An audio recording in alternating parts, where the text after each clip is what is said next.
Nice.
Stop right there! Whoa, wait! Mr. Lambert, sir, it's me, Joe! I don't know you. What are you doing in my house? You sent me here, remember? I've done no such thing. For an intruder, you're not very bright, you know that? For all the commotion you caused getting in here, you might as well have brought a bulldozer. Now, you have exactly 5 seconds to explain what you're doing here, or so help me God, I'm pulling this trigger and sending you on your way. 5. I was sent here. 4. By you! 3. You told me to find you, to warn you about the end of the world. 2. You were old, with white hair, and you got shot. Oh, God, please don't shoot me, Mr. Lambert. You gave me this. It's an chrono. It's a time machine. I gave you that? Yes! I've never seen anything like it, but on the back, that's my family's signet. I made this? It's simply magnificent. I gave this to you? Why? Who are you? Name's Joe, sir. I'm just a janitor at the Archon building. I found you in a room with a big, round door in the basement labs this morning, and you were dying. You said you'd come from 40 years in the future to stop the end of the world.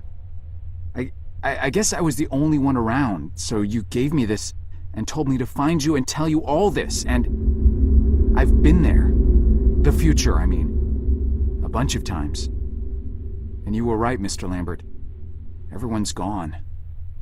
My God, so it did come to pass. They really did it, those greedy goddamn bastards. I told them this would happen. Wait, I was dying? How? You said you'd been shot. I had to actually find you at the morgue to get this address. Shot? By whom? No, wait. Don't say anything else. You succeeded in finding me, which means anything you tell me from this point on could alter the course of action that brought you to my doorstep. The less I know, the better. So, you've seen the future. What did you see? It's like a bad dream, sir. Everyone's gone. Buildings are coming apart. It's all just quiet. What happened, Mr. Lambert? It is Dr. Lambert. And considering all the effort you just went through to find me, not to mention bearing witness to the horrific outcome of the biggest breakthrough in the history of science, I suppose I owe you some kind of explanation.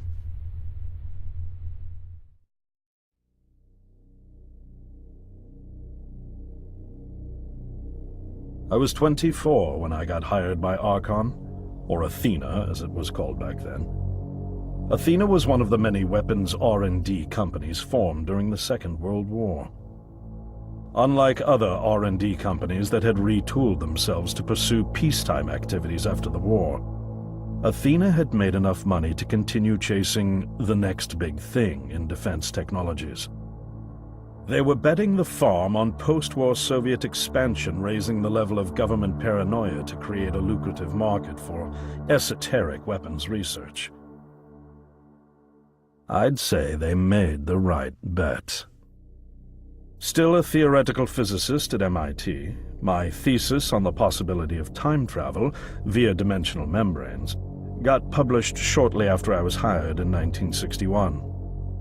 Company heads were so impressed, they gave me a team and a budget. Development exceeded even my own expectations, and after only 6 years, we had the first primitive version of the time machine up and running.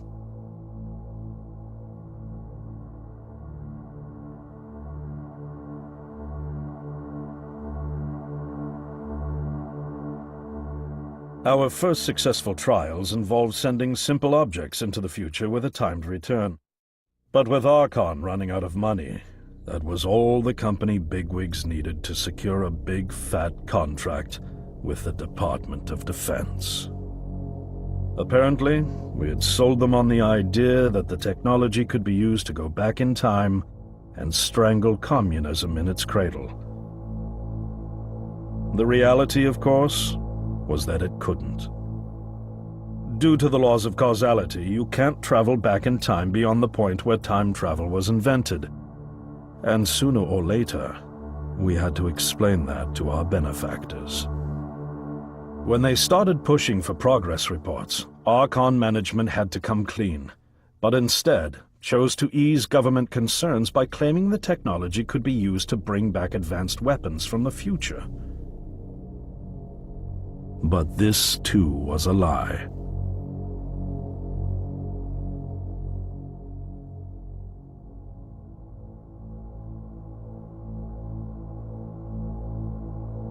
At this point, we'd already had our first of many human trials, and we knew there would be no weapons.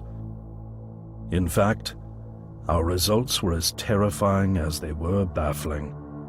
Time pilots returned frenzied and confused, raving about empty streets and human remains. At first, we assumed the city had suffered a Soviet attack in the near future and had been evacuated as a result. But as we pushed on further, the terrible reality became clear. Time pilots started returning fatally ill, dying within a day or two from painful convulsions. Some never returned. We lost several pilots, machine prototypes, and other equipment. When the first contamination erupted in the lab, we were completely unprepared, losing 3 lab technicians to what we later identified as an incredibly aggressive airborne virus.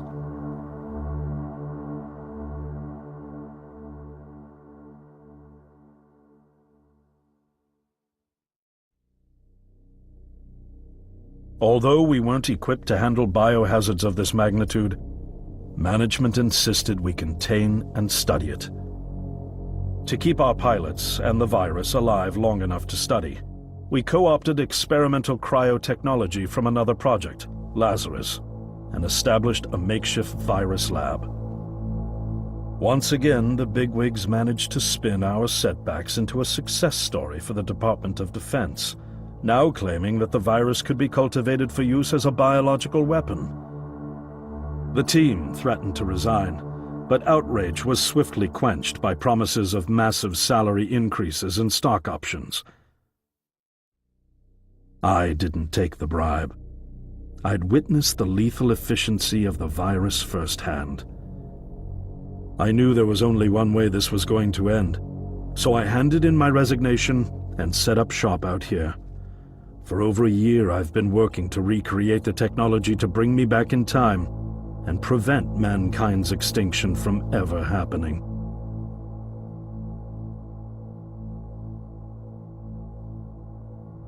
And now you're here, the harbinger of doom at my doorstep, wearing a boiler suit. Who could have imagined that Judgment Day would begin like any other Monday in May?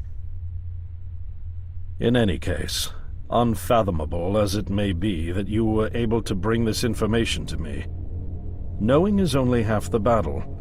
Preventing the outbreak will require more than just your tenacity. Me? Wait, what? Yes, I'm afraid I must rely on you one more time. You must go back to Archon and prevent the outbreak. No, that's, I mean, I'm really honored and everything, but... Believe me, you're the last person in the world I want to entrust with this, and I mean that quite literally. But by this time tomorrow, the entire city will have succumbed to chaos, panic, and death. You're here now, and you're all I've got. Wait, but what about you? Can't you fix this, Doc? Don't you have a plan? I can't go myself, because that would break the law of causality. The only reason you are here to warn me now is because I was there to send you. And the only reason I was there to send you is because I was able to bring my work to fruition here. But... We've no time to waste. It's the only way. You told me you found me this morning, correct? Yes, but... That means I failed to stop it, and the outbreak has already begun. The time pilot for today's trial must have brought the virus back from the future, which then somehow got out of the containment chamber and spread. That pilot is Patient Zero. I need you to destroy the supercomputer system controlling the time machine. All the research data is stored there too. You must destroy it before the time machine departs. I'm reconfiguring your device to send you back 1 day earlier. This should allow you ample time to return to Archon and get inside. On the other shore from here, about 500 yards down the road, is a rest stop. You'll find a van there, fueled and ready to go.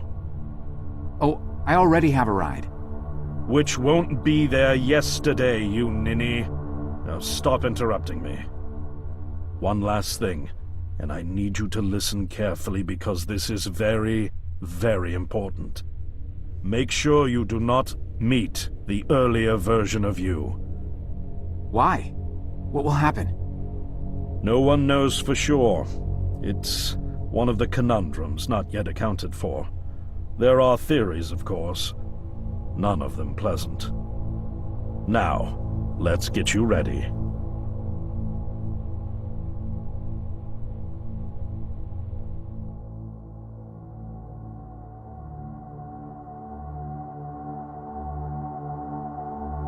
How did I get myself into this? I nearly got killed trying to reach Dr. Lambert thinking he had a plan. And it turns out it's me. I'm the plan. At least I don't have to walk back. This van's not as cool as the ambulance, but it has its charm. And it sure was nice of him to pack me lunch. I wish he'd pack me a can opener for the beans, though. And some gas for the Bunsen burner. But I'm sure I'll think of something. I've got several hours of driving ahead of me after all. It'll be almost morning before I get to Archon. I just hope I have enough time.